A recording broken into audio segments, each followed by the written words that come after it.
They was talking about it. What are they saying? 1-on-1 right now? 1-on-1. Like 1-on-1 right now? It got Really running the scale, dog. Let's talk about it. Who really wanted the scale? What up, y'all? This is the 5th episode of the Scale Podcast. I'm Puda. I'm CJ. And today we got a 2-time New Haven All-State registered player. He scored 1,332 points in high school in only 3 years. In high school, he averaged 19, 6, and 5. He led Southern Connecticut to an NCAA Elite 8 appearance. He's a 2-time All-Northeast Conference selection. He's a 2013-14 Northeast Conference Player of the Year. 2014 basketball all-times All-American. His college career high was 35 points against AIC. His college career high in rebounds was 15 against UNH. He finished his college collegiate career with 1,890 points, second most in program history. And he ranked 8th in rebounds in program history with 626. He spent the season playing overseas in Spain. And he coached at Darien, Fairfield Prep, Florida Southern, and now he's a coach at Bridgeport University. Today we have Greg Langston. what's going on? What's going on? Appreciate y'all having me. Yes, sir. Yes, sir. Already. All right, so let's get right into it, man. For the people who don't know you, like, who is Greg Langston? Oh man. I like to tell people I'm a simple guy, man. You read off my stats, those are all great, but I really talk about myself. I don't know, just who I am. A lot of you guys know E-Link, Lenko. Yeah, that's my brother, and he does enough talking for the whole family. So I kind of let him have that lane. But yeah, like I said, appreciate y'all having me, man. I'm excited to be here. I've known everybody here for 20 plus years. So definitely appreciate you, man. So growing up in Stratford, like, what's some of the places you grew up playing basketball at? When I was like a kid, like it was Woodend Park, down in Stratford. As I got older, like we got real competitive. I started playing at Clover Park. A lot of people know where that is. Those are times, a couple places I played when I growing up. Woodend was warm a little. My grandfather had a camp there. He had a summer league there, so we did a lot of stuff there. But then when I went to go play competitively, it was Clover Park. Okay. So when you was playing out there, who were some of the players you looked up to the most? Out there or in general? You can say both. Out there, I wouldn't say looked up to, but they were my pair. Was Russell Payton. Russ was real tough. We used to play out there. There was 2 courts. We used to call it one court the NBA court. The other court the D League court, the G League court. So yeah, it was a lot of players that came out played at Clover. Russ Payton, ones that stick out in my mind. Overall, who I looked up to, a lot of you guys know my cousin Dominique Langston. Me and him played. My grandfather had us play up our whole young career. So we was on a team with T.J. Robinson, Little, Johnny Stovall. Mike Lomax was on that team. Torrey Mack, I know a lot of people know him from the football side, but he used to hoop back in the day. Matt Barr. So we played with a lot of guys who obviously were better than us, but we didn't play a lot, but we sat we in practice we played against him. We sat there and watched, and he had us when we did get in, we were ready. So when we played with our age, it was almost too easy. Yeah, too easy. Yeah, so looking up, Little was one. I know when we were kids, Little was LeBron James. Yeah, like, that finger roll. Yeah, he was doing everything on the court. T.J. Robinson, obviously, like Legend. So those are a lot of guys we played and played with and kind of looked up to when we were coming up. Okay. Did you play AAU growing up? I did. I played for? like 8th grade till like my junior year. I played Connecticut Elite. Okay. Who were some of the players on that team? Yeah. So Connecticut Elite. When I first got there, it was people like B.J. Monterio, Chris Prescott, Mike Massey, Tyrone Gardner, who a lot of people don't know, but he was he was a dog back in the day. Tyrone Gardner, he went to Weaver, I think. Yep. Josh Turner, my age, Corey Andrews, Daryl McCoy. So Connecticut Elite had a lot of players that came up. Mike Myers Kent, we went to Vegas with them. And then my senior year, I went to go play with CBC. Like they kind of wanted me to play for a while, but I was just like, I'm staying loyal with TT Lee. I've been there since 8th grade. Then finally my senior year, I was just like, you know what, I'm just gonna go over there and play. And that team was legit. Like it was Andre Drummond, Chris Dunn, Freddie Wilson, Tavon Allen, Brandon Sherrod, Phil Gaetano. Yeah, that's loaded.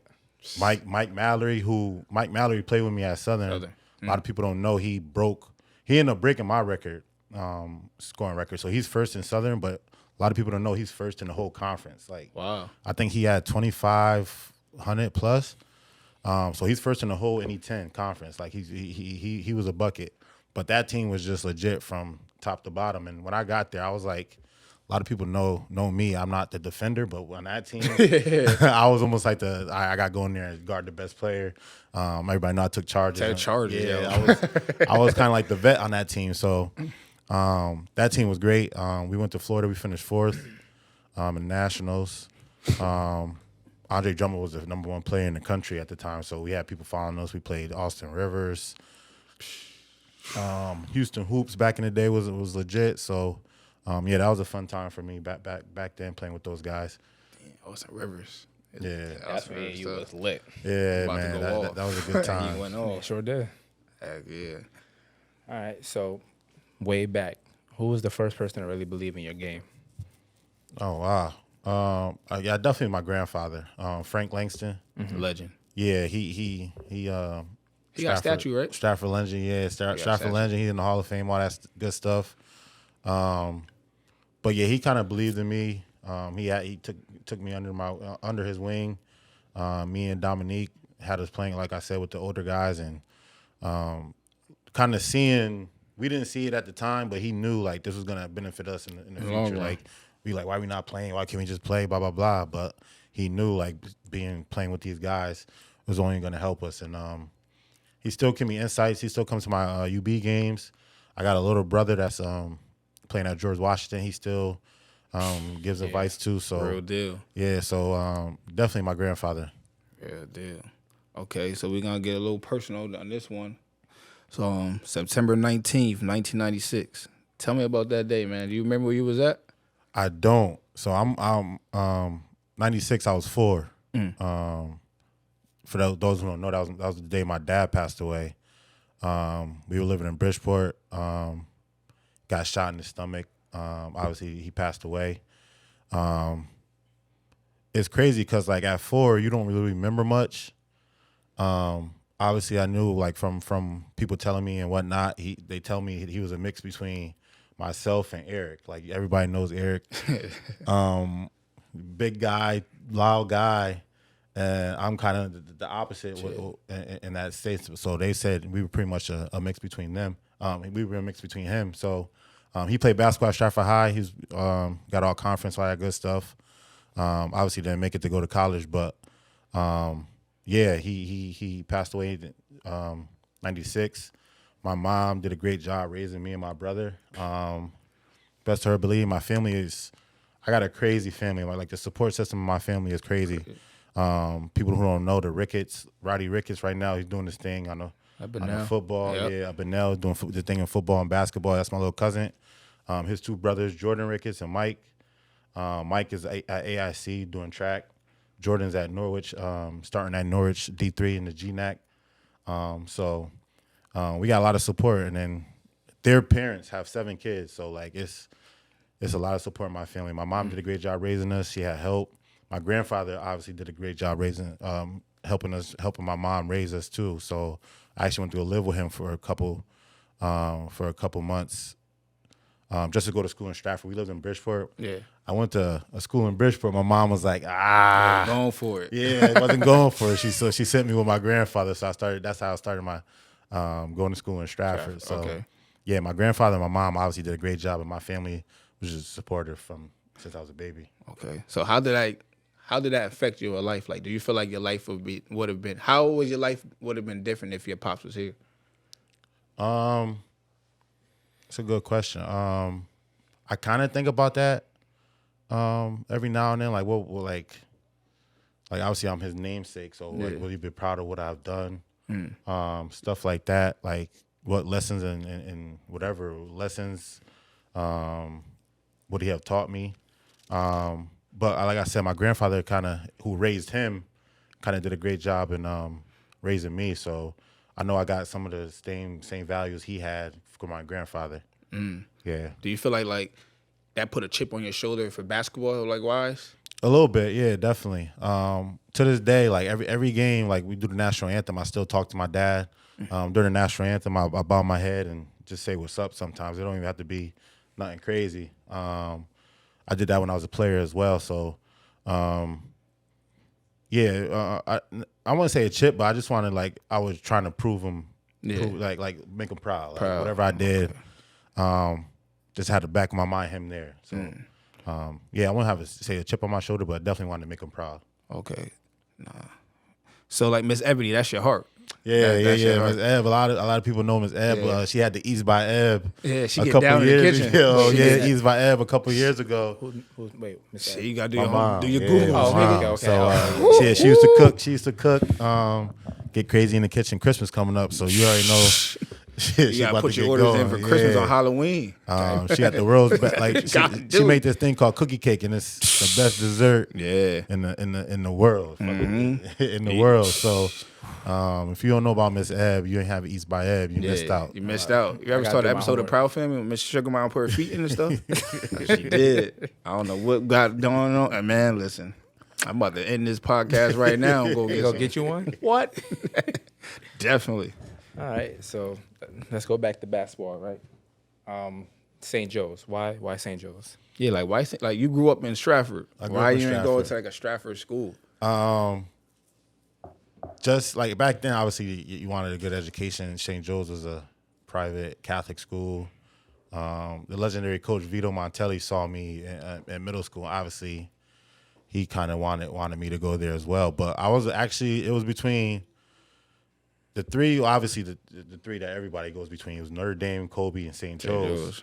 I went to shadow at Kobe, and it's gonna sound dumb, but I didn't like how long the classes were. Yeah. Like the classes were like an hour plus. Because they only got like 4 classes. Yeah. And I don't know why I didn't like that, but I didn't like that. So like, and my cousin was there, and thinking back right now, I probably should have went to Kobe and kind of took over the state. That duo would have been crazy. And took over the state, but I ended up going to St. Joe's. I like what was going on there. Obviously, they had a legendary coach in Vito Montelli. Rest in peace to him. So I went to St. Joe's and kind of I don't regret my decision. I really like St. Joe's. I think it was a good step for me. So I had a good time at St. Joe's. Hold on, Aubrey.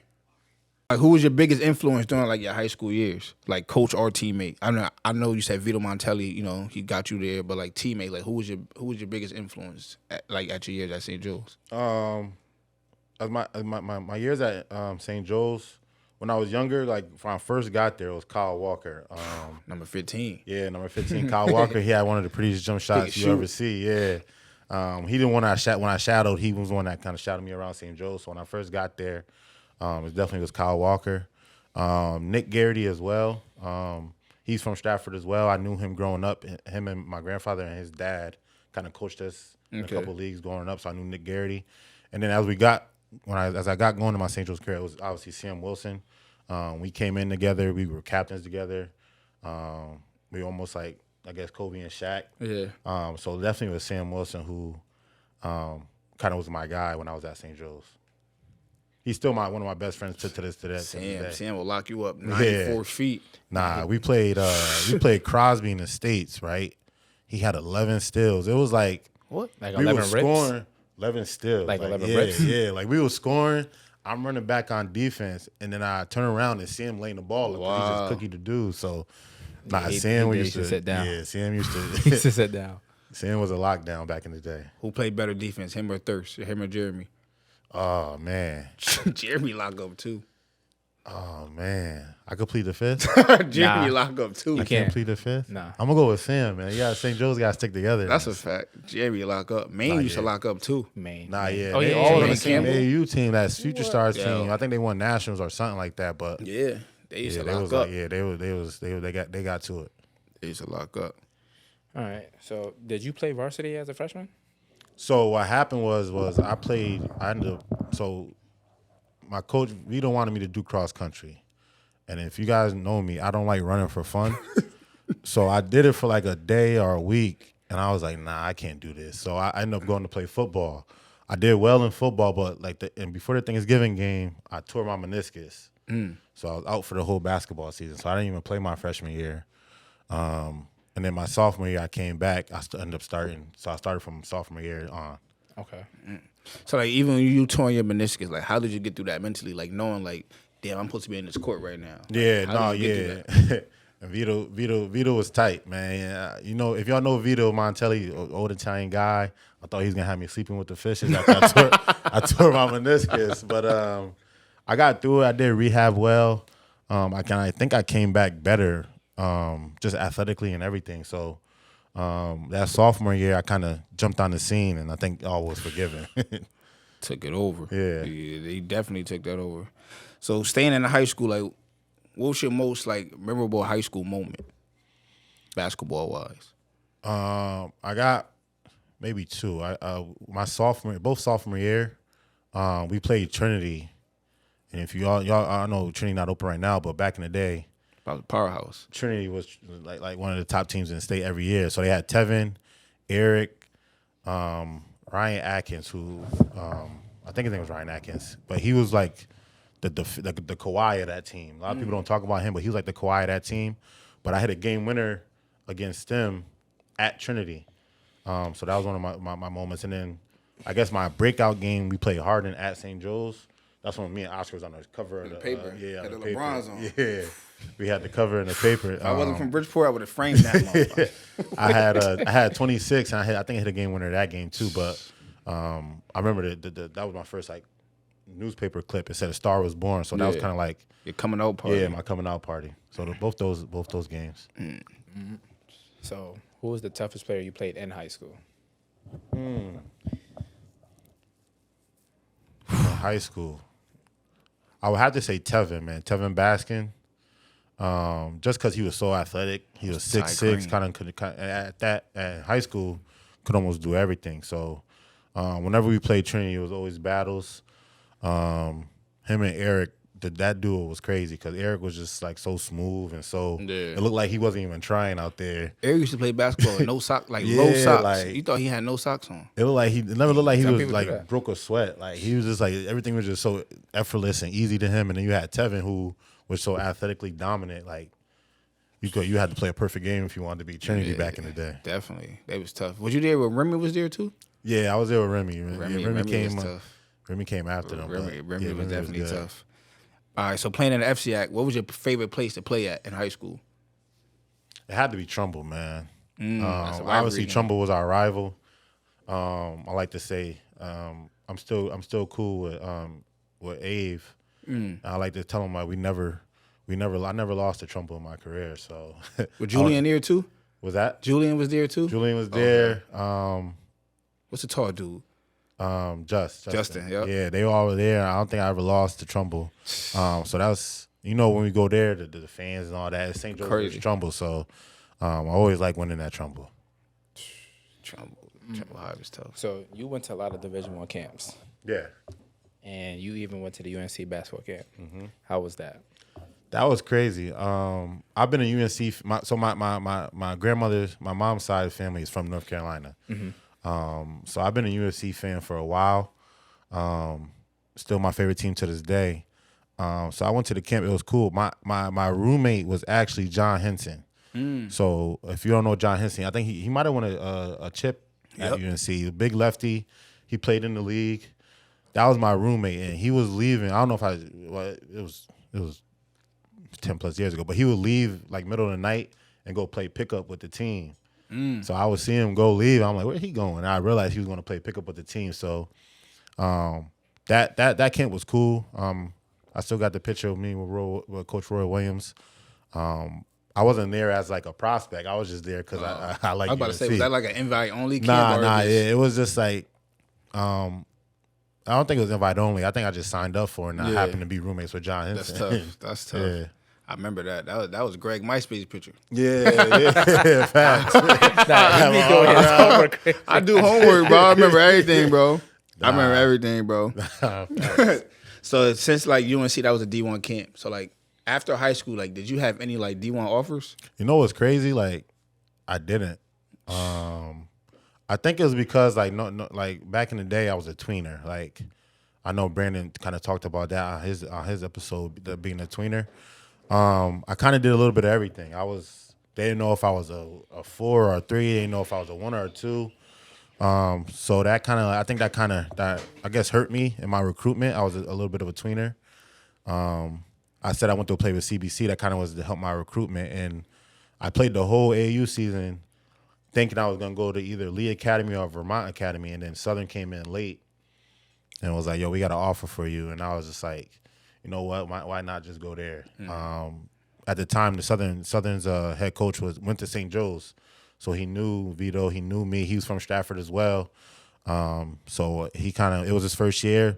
Southern was like 4-50 the first 2 years before we got there, and then we turned it around. We won 12 games our first year, and then each year we got better and better. To my senior year, we won 30 games. I remember that. I don't remember that or you getting recruited by them, but I remember I asked my one of my great good friends, Desmond Artist, and he was like, yeah, head coach called Des Artist, was like, yo, we want Greg. I don't know how to approach him. We said, yo, bro, just be real with him. And he said that's what he did, and you ended up going. Nah, and that's definitely what he did. He came in and was like we're rebuilding. Obviously they're 4-50 the last 2 years. We're trying to you're gonna be like the centerpiece of a recruiting class. It was right down the road, and like I said, I got a big support system, so it just made sense. So I did see they were 4-50. That kind of like, I don't know if I should go there, but I believed in Coach Donnelly, and then I ended up going there, and it ended up being a great choice. So, did you feel like it messed with you mentally by not going Division I? Nah, not really. Nah, not really. I knew D1 obviously was the plan, but like sometimes plans don't work out how you expect them to. So you just gotta adapt and go with the flow. So I ended up being a D2 All-American. I think that's better than going D1 and playing 5 minutes a game or whatever the case may be. So yeah, you just gotta make the best of your opportunities, whether it's D1, D2, D3. My brother Eric went D3. He went to Albertus, and they won like 4 conference championships or whatever in his their year. So it's really whatever you make it. If you go into a situation and think, "Oh, I'm above this," you're gonna get humbled because it's guys there that play just like you. So you just gotta go wherever you go, your situation is, and just make the best of it. Yeah, I remember I was talking to my boy Lucas Hausman because he went D3 and he killed that bowl down. Like he was killing. And I'm like, he said, yo, Puda, I had a couple D2 offers, D1s offers, but he said, yo, well, I'm gonna go there and sit on the bench. Like, I ain't worked all my life to sit on the bench. Like, just say I went D1. He said, I'm gonna go here and kill. And then he said, you could go overseas anywhere. And like, I used to tell dudes like, oh, D1. And I say, yo, and not even because you here, I'm like, yo, name a dude D1 that we know that's better than Greg Langston. And nobody had nothing to say. So I'm like, and that point right there, I was like, it don't matter where you go. You go D2, D3, wherever you fit at, like you said, wherever you fit at, that's where you go. Yeah, and I don't even know if like overseas really understand the whole D1, D2, D3. They obviously know the Floridas and the Houstons and the Dukes and stuff, but like other than that, they just looking at the numbers. Like if you produce, they're gonna come find you wherever you are. Like even someone like EJ Day. Like he went to LaSalle D3 and killed, and now he's still playing professionally to this day. Right. Absolutely. So I know you talked about Southern. Like, what made you pick Southern though? What made you like? What was your other offers? That was my only college offer. Wow. That was my only college offer. I know. I had a pretty good high school career, so when I tell people that, they think I'm lying. But that's really my only college offer, and that's That's part of one of the big reasons why I committed there. But Wow. I remember the day I visited Southern. It was a hot day in August. So I finished the AU season, and there was Southern didn't have the golf cart, so we was walking around campus, and I was just like, Coach Donnelly, I appreciate it. It's mad hot. I'm a come. Like I'm committed. We don't gotta do this tour. I'll see it when I come. So we went back to the gym and I committed. I signed the paperwork, and the rest was history, as they say. That's tough. And you're at home too. Yeah. Right up the road. So your cousin left Quinnipiac at 2011 to join you. How was that? That was good, man. Aside from basketball, when he was at Quinnipiac, I was at Southern. We would go to. People don't remember Toads. Toads plays Right by, downtown. Yorkside. Yeah, Toads plays plays, yeah, all downtown the New concerts. Haven, man. Wait, it's not there no more? Nah, it might be. I don't know if people still go out Ain't there lit. like how we did in back when I was in school. But we would go in there. We would see each other. We would link up, and it would be like the Quinnipiac basketball team and Southern basketball team just on the stage, just mobbing. So it was great when he finally came over because, like, kind of like me, we both do so many things on the court. So it was just great. Like, Coach Donnelly knew my uncle Frank Langston, so he wanted Dominique. We had him on the when he was leaving Quinnipiac. I went to Coach Donnelly. He was like, we got to get him. So he came. He ended up having some health issues that we didn't get to finish our careers. But that 1 year it was pretty good. Did you feel like y'all was like a T-Mac Vince Carter? Low key, man. I know we ain't got the bounce like that. Yeah. But low key, it was a cool experience. And then like again, I'm saying how about our family support. It was easy for my grandmothers to come. Obviously our grandfather to come to the games. Like, so we was right up the road, playing together. It was just like the old times when we was freaking 7, 8, 9 years old. So like, was y'all close growing up? Like you and Neek? Yeah. We were, like I said, my grandfather had us every time he had a team, we was on that team. Whether it was 15U and we was 10, we was on that team. So growing up, we was always together. Okay, yeah. So March 9th, 2014. Yeah. Yeah, you know what I'm talking about? Yeah, I do. The shot heard around New Haven. Wait. Well, go ahead. So I can know. What Do you're your talking about. Googles. You're right. Up I said do top. my homework. Bang. It was, he beat UNH to get that conference championship. Okay. What was going through your mind at that time? So I don't know if I should say this, but a lot of people don't know. I had like 4 or 5 points leading up to that shot. It don't matter. Exactly. That shit don't matter. So I had Eric Anderson. He went to UNH. He was he either the 2-time or 3-time defensive player of the year in our conference. So he was guarding me, obviously doing a great job because I only had 4 points leading up to that shot. So when I got the ball at the top of the key, I was like, I just gotta shoot it. I can't. If I try to get to the lane, they had him and another 6'9" dude, so it might get punched. So I was like, I'm just gonna shoot it, and I was like, I gotta shoot it with enough time. If I miss, we get an offensive rebound, or we could foul to extend the game. So I kind of shot it with like 3 seconds to go, and we end up going in. They took it out. They don't had a layup. It kind of rimmed out, and we ended up winning the NE10. Crowd came storming. Crazy. Yeah, it was crazy, especially beating UNH, which is our rival. Yeah, that was crazy. That was tough. Them games will be lit. 'Cause I remember even going to Alberta's games, like, and Alberta's will win shit and all that, but they would still talk about Greg Langston at Southern. Like, Nah, yeah. It I used to was be actually crazy. out in New Haven. A dude came up, one of my friends from Southern. He played track, and he was like, "Yo, that shot was the best thing that happened in college." And that was I graduated 2014, so that's 10 plus years, and it's still like people still talk about it. So that's crazy. Yeah, that's crazy, man. was Like crazy. it still resonates. So still in the college lane. Who was the toughest player you played in college? In college, who did I tough and play? You know what? I don't know if you guys know the name Ryan Vilmont. He had Franklin 11. Pierce. Yeah, Franklin Pierce. He had 11 threes against us one game. I think in my senior year, he had 11 threes. And speaking back to Trinity and Eric, he went to Franklin Pierce as well. He was a 2-time player of the year in the conference, and he was tough too. So I'm gonna keep it Connecticut. I'm gonna go with Eric and Ryan off the top of my head right now. Ryan's shot was unorthodox. He shot it from like his hip. Yeah. but it was all net every time. Ryan was he had tough. 11 threes against us. What high school Ryan went to? He went to Hamden. Yeah, Ryan was tough. Ryan was tough. So you spent 1 year in Spain. Like, how was that? Like, how was that adapting to that life? It was yeah, it was experience. Like I was in Santander, Spain, which is along the coast. So it was real nice. Like they gave us 3 meals a day. I didn't have a car, but the arena was within walking distance. The only bad thing, we played once a week, and it was That's horrible. yeah, it was crazy. We played once a week. That team was only allowed 3.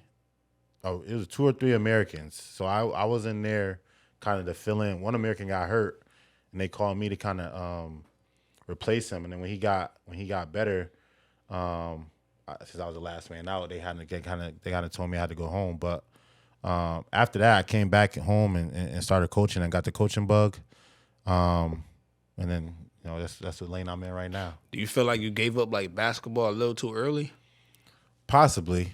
Sometimes I think about it, like, cause like even when I sometimes I go play out with the team or whatnot. Like now I know I'm kind of at the tail end. Like I know I can't do the things I used to do, but back then, possibly like you I want to say I gave up, but I probably could have gave it another shot. But once I got into coaching, I was content with the coaching. Okay. So I want to cut out all the rumors right now. I heard you never used to work out. Is that true? Yeah, so I did hear that too. So y'all heard that? Yeah. So my thing was just playing. So like the whole trainer or one-on-one stuff, I didn't do a lot of. So I just played. It wasn't no bigger than basketball back in the day. Nah, Okay, nah. It was just Shout out to Jeremy. it was just I would go down to Clover and see if it was fives, and then I'll go there and play. When I got into college, I was playing in the pro-am. My freshman and senior year, I think I averaged 12 my freshman year. Then I went up to 16, 17 my sophomore year. And my coach was like, "What'd you do all summer?" I was like, "I just played." Was this high school or college? College. Okay, college. okay. I just played, so I was real I know there's a bit where KD's saying the same thing, like you just gotta play as much as possible, and I really believe that. Like I didn't really do a lot of cone work or whatever that stuff. I was just playing basketball, and that's how I got better. Yeah, one of my coaches, Dan Donnelly, used to say that. Well, Dan Donnelly, because I used to play with Dan Donnelly for Future Stars, and I ended up leaving to go play with Carl, because Carl, that was my guy. Yeah. And Carl. I ain't gonna lie, I ain't have nowhere near the career as you, but I never worked out either. I don't got time for it, and it's just I just want to hoop. Exactly. I'm gonna get better. All that cone, you're not really doing all that in the game. And then I remember Carl said some real stuff. Carl, they was arguing, and it was like, oh, Earl and Danny, they're not gonna get better playing with you. We got these kids over here, but they doing all this cone work. Yeah. And Carl yo, bro, they don't do none of that in the game. None of that in the game. They're not doing that. Them cones not in the game. Yeah, the cone's not moving, nothing. You really gotta gotta understand how people move, how you could move around with people and stuff like that. So when I was out there playing, that's how I kind of got better. And with me, whatever shot you take, it's a 50-50 chance it's going in. So just take it. You don't gotta worry about people probably thought I took questionable shots, but is it gonna go in or not? And you got to next play now. If it don't go in, all right, try it again next time. Absolutely. I remember my first time even knowing of Greg. Greg had braids. Yeah. Greg used to have braids, bro. But I remember one day, I think I was with James or something, and I think you was a freshman in high school, bro, or sophomore or something, and you was at Clover. You had a black Impala. And I'm like, how this nigga driving? And I'm like, once I seen that, I'm like, yo, he the man. Because I'm like, I know he don't got no license. And he got mad dudes in the car right now. He's him. When I seen that, I'm like, yeah, nah, he's him. I remember I went home and James spent the night at my crib. And, James had a game the next morning. And that nigga went to sleep. I tried on his St. Joe's warm-up. I said, yeah, I'm going there, bro. I'm trying to be like, Greg, I ain't gonna hold you. So what made you get number 35? What made you get that number? You know what's crazy? It was just the last available number. I want my number 13. That's the number my dad wore. So I was 13 growing up, and then when I got to St. Joe's, 13 was retired because it was Coach Montelli's son number. So Tommy Montelli wore number 13 when he played, so the number was kind of retired. So when my freshman year, it was like a pecking order. Like obviously I was the last one to pick, and I think it was 35 and 11. I was gonna get 11, but 11 was you know how we had the student section. Yeah. It was one of the seniors who didn't play. It was supposed to be him. He was number 11, so I didn't take his number. I ended up getting 35, and Howell's hood. that was it. I remember. Yeah. I remember Charles had my boy Charles had that. Charles. My freshman year was Billy Buckets, and he was number 11. So the shirts had Billy Buckets number 11 on the back. It wouldn't have made sense if it was Greg. With Yeah, number Greg. 11. So Who was your sophomore year? Who was it my sophomore year? Was it? It might have been something but Kyle, like Skywalker or something like that. Or Huben's house. I know remember Kyle. that. Remember I Kyle remember Kyle Huben? Huben. I think he had one too. I think it was Huben's house. Cause it was him and Chris Huben. Yeah. He had a brother named Chris Huben. Yeah, we our student section always had the theme. They had shirts and all that stuff. Yeah. Yeah, it was cool. Like, how did you feel when like St. Joe's won that ring and you wasn't a part of it? Nah, I would have been tight. I ain't gonna hold you. they won two. They won two back to back. The year so my senior year we went to the Final Four. We lost to Hill House, who ended up losing the Central. But the next 2 years they went back to back, and I'm just like, oh, what's Real good? talk. But I actually sunk on a bus with them to go to Mohegan the year after I graduated, or I snuck back home with them, or whatever it was. So I kind of was a part of it, if you want to say it like that. And then my brother Eric was a part of it too. So That's tough. yeah, it was a little crazy that they did that, but at least they got two. That's tough. All right. So back to 15. What's one advice you wish somebody gave you?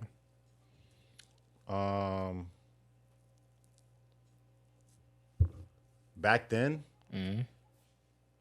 it's kind of something I live by now. Is I think J. Cole said it, and he said, "What another man eat don't make you shit." Real talk. Obviously, it wasn't J. Cole back then, but like it's the same pretty much dynamic. Like what other people say, really shouldn't affect you. Like a lot of people used to ask me back in the day, "Who's better, you or Dom?" And I'm like, whoever you think. Like it don't really matter to me. Like if like y'all talking about us is all that matters. Like we both good. We're both one of the best in the state. So like whoever you think, it really don't matter to me. Like and I live by that today. I try to tell my team that like a lot of people talk, a lot of people do all this other stuff, and you just gotta let them. Cause like what? All right, so now what? Like if you say I suck, all right, now what? Now, yeah. Now all right, now what? Yeah, you're right. Now what? So I kind of live by that to this day, and that's what kind of what advice I would give people today. Like I tell my team that all the time. Like I think they get caught up in the Instagram and starting and Yeah, I was gonna ask that next. Yeah, that was the and next all this question. stuff, and I'm like, yo, like it don't matter. Like at the end of the day, like it don't matter. Like I think a big thing with my team is starting. I'm just like, yo, you rather start or you rather be in the last 5 minutes. Like you want to be in that last. You want the coaching staff to trust you to be in that last 5 minutes. It don't matter who's starting. We try to tell them that. They got a hard time listening, but we're gonna get through to them. So how do you get through to them? I think just reiterating it, like keep on telling them. Like if we get one, like so if I get one of my team, one of my players to kind of like resonate with me and listen, then they kind of like will go and like, yo, we gotta listen to Coach Greg. So there's only so much they want to listen to you. It got to be within themselves. Like you gotta get at least 3-4 kids to buy in, so they could kind of convert the other kids. Because like at the end of the day, the team gonna stick with themselves. Like they with themselves the most. So like you gotta get the few kids to buy in, and then kind of go from there. Right. So like talking about like the social media. Like what's one thing like social media has room for the young players? I think just like the highlights. Like you see some highlights and like, so say it's a minute 30 highlight, and like 45 seconds is layup line stuff, and like you get like some encore stuff, and it's just like people are like going for that Instagram stuff like too much, and I don't mean to sound like an old head, but like you just gotta go out there and hoop sometime.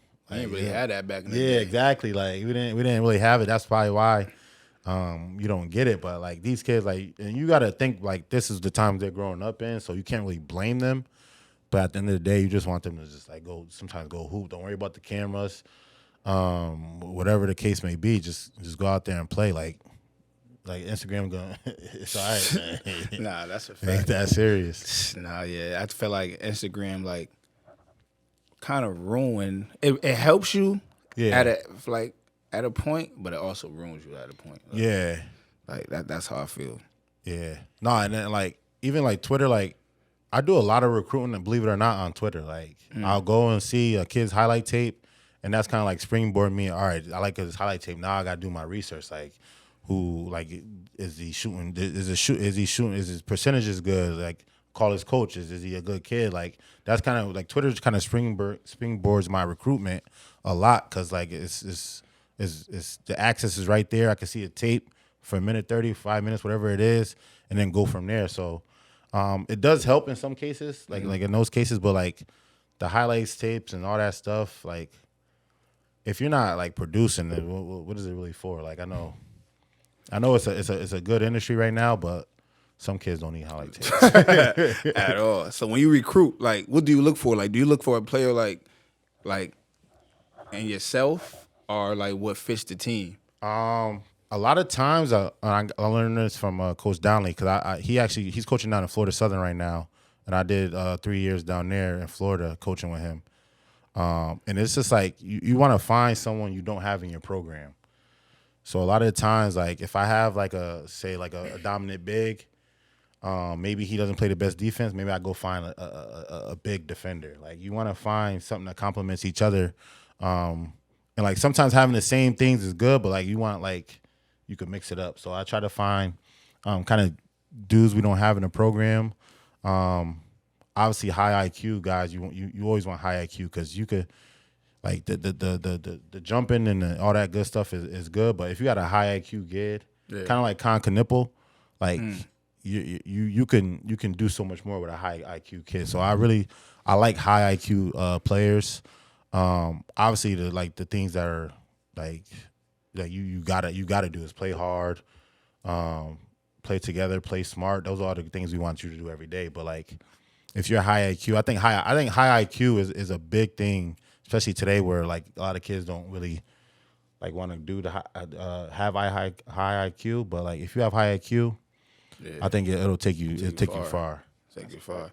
And the good thing about like UB right now, like I remember like even like when Crunch was like the assistant coach, like UB had a lot of New York dudes on the team, like, and like now it's like it's a lot of at home dudes playing home, like, and that's good. That's happening everywhere. Like UNH having kids, like that's from our city, Southern, even UConn, like we having players from Connecticut now, like, and I feel like that's like a big ups to because it's like UB is like about a top D2 school like around, like, and it's like, why wouldn't you want to stay home and play? No, yeah, exactly. I think that's important, and I think us winning the conference last year, kind of like not put UB back on the map, but kind of like for the sake of that did. I think it's important to have some homegrown talent on your team, especially when I was at Southern. It was me, Tylon Smith was from Hartford.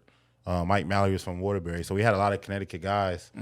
I think that's important just for the simple fact was you could fill the gym. Like if people know who's playing, they're more likely to come to the game. So we got Travis Upchurch. We got Isaiah Sullivan right now from Bridgeport. And I think it helps with the dynamic of bringing in, help filling the stands. Yeah. And it's like, and you never know. It's probably kids that look up to him. Like, exactly. Like, all right, let me see what UB is about. No, yeah, I work at Bullet Havens Tech during the day, and a lot of them be like, "Yo, you got Trav on your team, yo, you got Zang." So like kids look up to them, like especially the freshmen who trying to hoop right now. Yeah. They know the Travis Upchurch, they know the Isaiah Sullivan. So it's good to have them at UB. That's kind of putting on for the city. That's tough. Right. So this section right here of the Scale podcast, like we call it the fun section. You know, we call this the triple S's. Scale, Collected 7. So I'm gonna ask you 7 questions. Can't be biased. None of that. And you can't plead the fifth.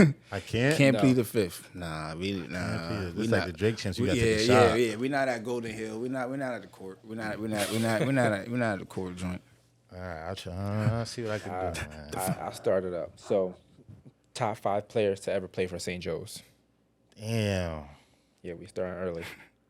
Top 5. Top 5. This is like ever or like who I What you witnessed with your eyes. what I witnessed in my eyes. All right, bet because like St. Joe's. No. We're not gonna do that. We're not gonna give him a. How can he go there if he didn't see it? Feel me? Like I know. So I'm you a see shout Bill out to Russell OGs. play? I'm a shout who? You ever seen Bill Russell play? No. But you got him in your top 10. All right, I'll see. Nah, what I can do. you're right. Let's keep it like. Nah, I'll let's keep shout it out the like- OGs. Like the OGs, like obviously Chris Watts, who actually is my cousin, will be in my top 5 of St. Joe's players. Like even though he an OG, I never seen him play. You just know what he brought to St. Joe's. Like he went to Providence, and all that stuff. So Chris Watts will be in there. So this your top 5. I'll go my top 5 right now. No order. No order. No order. All right, so it's gonna be Chris Watts. Uh-huh. Am I put myself or no? No, I'm so yeah. So I got all right. Obviously, Greg Langston. That's 2. I gotta go with Tomas. Like what he meant to St. Joe's. Like even like off the court and stuff like that. Like he still has a relationship with the Montellis and all that stuff. So I gotta go Tomas. 3. That's 3 right there. It's crunching down. I'm gonna go with another Stratford guy, Demetrius Jackson. All right, so me before I hit my 1,000, he was the last 1,000-point player in St. Joe's. He's from Stratford as well. I'm gonna go with Demetrius Jackson. 4. And I need one more. On the Moss. I need one more. Ooh, I'm gonna go with one of my favorite coaches, Charles Clemens. Clem. I heard Clem used to get crazy. Clem used to get crazy. I did man. hear that. I did heard hear that. It was him and Watts, and they used to joke when him and Watts was in school. It was kind of like me and Sam. But I'm gonna go with that one. My top 5, man. All right. I know it's a little. Nah, that's tough. That's a tough 5. Clem, I see Clem to this day, man. It's all just good vibes, man. It's just something about him. It's always jokes. It's always fun. So I gotta put Clem in there. Clem was tough. Second question. What's your top 5 players you hated playing against in CT? Hate it. Damn, I gotta play against these dudes today. Ooh, who do I hate playing against?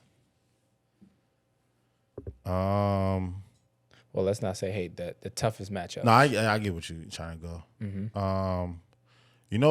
I don't know if this is allowed, but that Future Stars team with Sam, Germ, Rome, Quan. I think Brandon Sherrod came in late, back when we were younger, like 8th, 9th grade. That was a tough team to play against. The Central teams in my high school careers, those are like with the Washington Brett twins, then Rome and Chris and Andrew Victoria. That was a tough team. Who else was tough? The Harden teams back in the day, like all like Harden, Bassick, all those teams was tough. Like we was trying to get Coach Montelli's 800th win against Bassick one year, and they was not going for it. Like we was like, can we have a press conference in y'all calf? We was asking them all types of questions, and that was the wrong. Like against an inner city team, you can't do that because like you think they not only think you already think you're gonna beat them. So we ended up losing that game.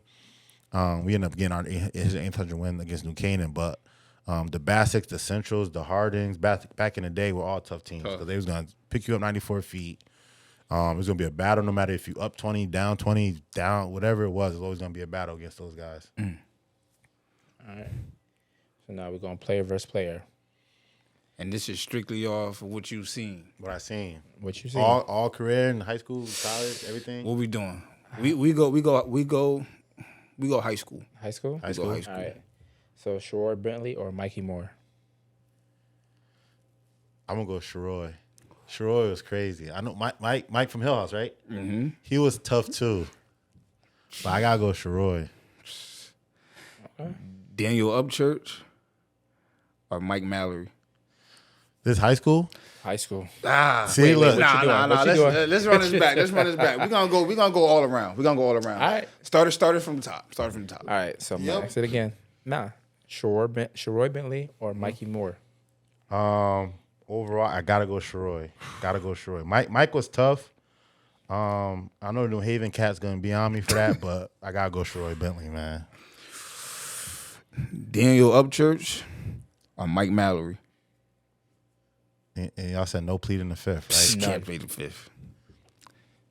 They Both both was tough. I actually looked at for some when I'm at school, I just look up random things. I looked up D-Up's stats his senior year, and he was wilding at UNH. I think it was like 20. I think he averaged like 20 points, 8 assists, 6 rebounds. It was something crazy. I'm like, I don't remember. Shit, I didn't even know that. Yeah, he was wild. That's the year they played UConn. Yeah, I mean, I know he was doing good over there, but he I didn't know was he wild was in there. Tony. But I'm telling y'all, I know y'all remember y'all. I remember to go do your Googles. I said, go Google Mike Mallory. I gotta go with Mike. Go Google Mike Mallory. He scored. Like, go Google him. I'm gonna do my Googles on that. Go do your Googles on Mike Mike Mallory. was tough. He the number one Let me do it. Right. point scored in was the tough. any 10. I gotta go Mike with was Mike. tough. I love D-Up. Mike was tough. I love what he's doing right now, even right now. But I gotta go with Mike. Next one. Oh, okay. Josh Turner or Dominique Langston? Ooh, Josh was tough. I'm going Dominique. I gotta go with Dominique. Josh was tough. Me and Josh was on the same AU team together, and he was like light years above everybody. Just so smooth. He was 6'5", 6'6" as a point. But I gotta go with Dominique. Like, a lot of people probably do remember Dom, but he was wilding too. Like, he did everything for Kobe. He was a point guard. He was a point center. Like, he was doing everything for Kobe. And then a lot of people don't know that he threw like 90 on the in baseball. He was a pitcher in baseball. He threw like 90. Yeah. So Kobe baseball wasn't that obviously good. So it didn't stick, but he was nice in baseball too. But yeah, I got to go with Dom. This right here, high school. Tamaj Parker or Jerome Perkins? You gotta go with Tamaj, right? Tamaj got 2 of them. How many Rome got? 1? Rome got 1. I'm going Tamaj. Rome got 1,000. Rome got 1,000? Rome got a K. I didn't know that. That's a tough one though. Rome got a K. Cause Rome was a dog. Yeah, Rome was like he was liable to give you a double every night. His energy was crazy. He kind of made Central go with his energy and whatnot. But Tamaj got 2 of them things. So. Okay. I gotta go with Tamaj, man. Okay. Tobin Carberry or Anthony Jerrigan? Ooh, I really like Tobin. I gotta go with Tobin. Ant was nice too. Like, obviously his handle was crazy. But I gotta go with Tobin. Like, Tobin was at Southern before I got there, and he was averaging like 20 plus. He kind of was doing it by himself, but I gotta go with like Tobin game. Like, he was like a Kawhi kind of like where it was simple, but he was just killing. Like, I really like Tobin's game, so I'm gonna go with Tobin. Tevin Baskin or Jordan Williams? Tevin Baskin or Jordan? I think in high school, I think Jordan had a crazy high school career at Torrington. I think I think Brandon Sherrod beat him, right? In states or something. I think Brandon Sherrod and Stratford beat them in states. I don't know. I don't know. Nah, I think Tevin beat him. Tevin, one of them beat him. Eric hit that game winner. Yeah, against him. But I think high school Jordan like dominated just because of his size and what he could do. But like overall, I think I got to go Tevin, just because I had so many battles with him, and like I seen firsthand what he could do. I remember he dunked over somebody from Harden. That went viral. If that was today, that would have went viral. Watching that. Oh yeah, We were just watching that. Tevin said it. Tevin said, "Yo, I went viral before viral." Yeah, no. If that was today, that would have been all over everything. That was at crazy. Harden too. Yeah. At the crib too. Yeah. At Harden. So overall body, like I know Jordan made it to the league, so it's kind of tough. But like just me, Yeah. it's Tevin. You being silly. This is a real question. Because they was talking about it in a group chat. Orlando Daniel or Eric Langston? They was talking about it in a group. What they were saying, one-on-one right now? One-on-one. Like, one-on-one right now, it got to go Eric. He's 6'3".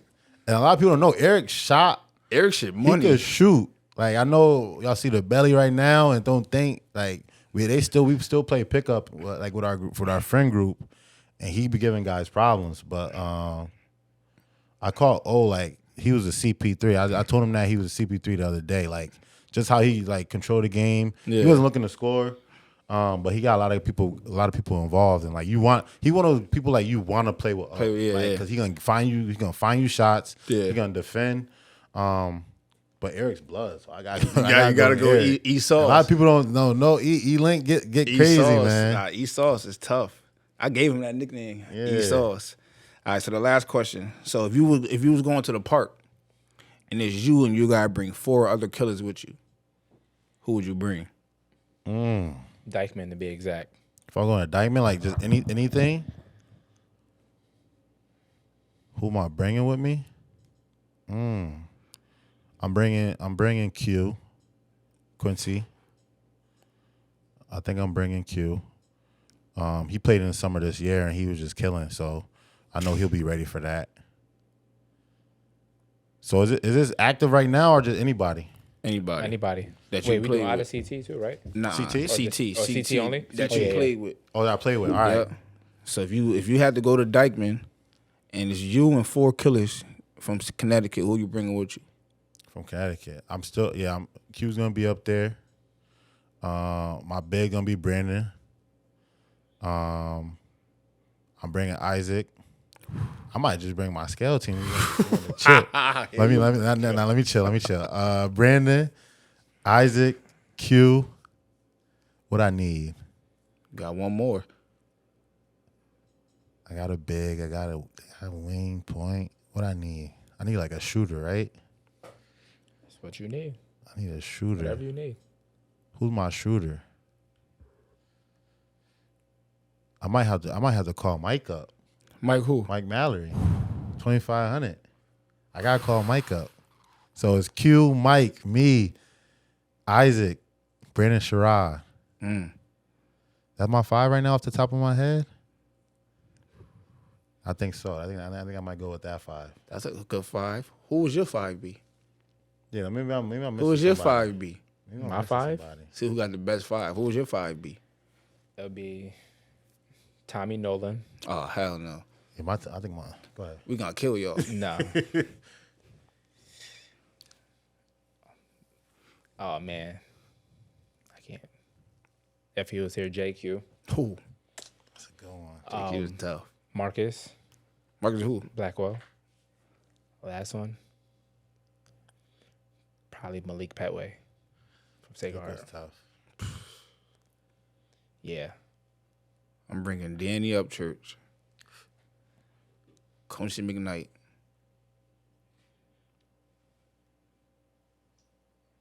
two more. That I play with. Danny Upchurch. Quincy McKnight.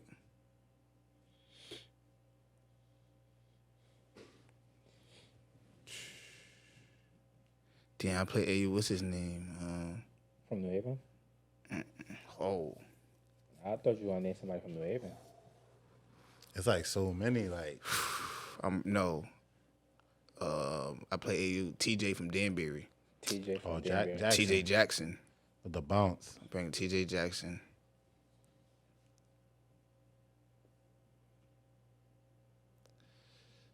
My 5th. One more. I ain't gonna hold you. My 5th. I'm taking that's tough. I forgot. That's tough. I forgot Tomas. I'm being who you forgot Tomas too. Forgot Tomas. I'm bringing D up at my 2. Trey Pound at my 1. Damn. I got Trey Pound at my 1.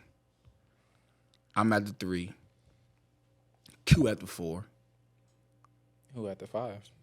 Not Kevin Lane.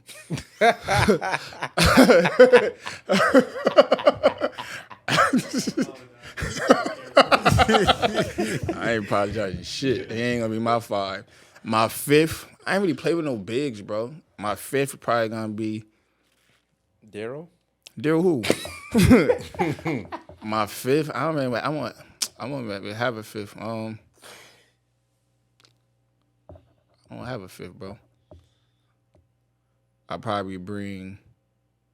I have TJ Jackson, stretch the floor out. Definitely.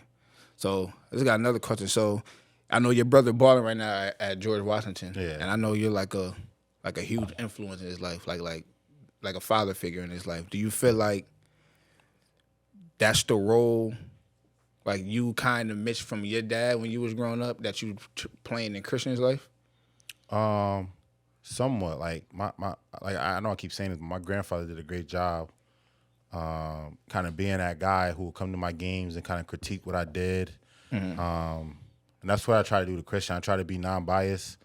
I try to tell him what I saw out there, whether he had 20 or whether he had 0. Just try to be non-biased and just give him stuff that he can improve on. I keep telling him, he runs the 1, and I'm always telling him, like, yo, you got to cut your turnovers down. Like no matter what, you got to cut them down. So I just try to give him little words of advice, words of encouragement, but also be real with him. Like I know he probably got a lot of people that's like, "Oh, you play great, you play great, you play great," but sometimes you don't play great. Yeah. So I gotta kind of be that guy to kind of let him know, like, hey, you could improve on X, Y, and Z. So we're ranking y'all out of you, Eric, and Christian. Who's number 1? Who's number 2? It goes number 3? Me. Right now, if we play 1-on-1 right now, King of the court. King of the court right now. 3 dribbles. It's me, E-Link, Christian. Word. Nah. Christian got it, but I don't know. Wait, so if he was like, yo, let's play 1-on-1 right now, would you play him? Yeah, I would play him. But he'll be home for Christmas. I might have to take him to the gym.